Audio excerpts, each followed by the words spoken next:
subscribe to my channel and hit the bell icon so you never miss any video from my channel.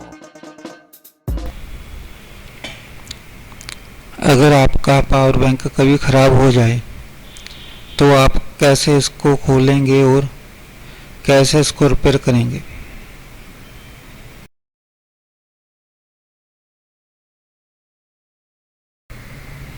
इस plastic को निकालना पड़ेगा। इस plastic को glue से लगाया जाता है। इसको खोलने के बाद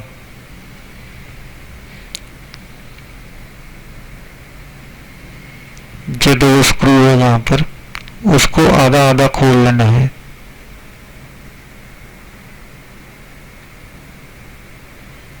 और नीचे से प्रेस करना है ऐसे। प्रेस करने के ऊपर आ गया आपका पावर बैंक की प्लेट, वो मदरबोर्ड है जो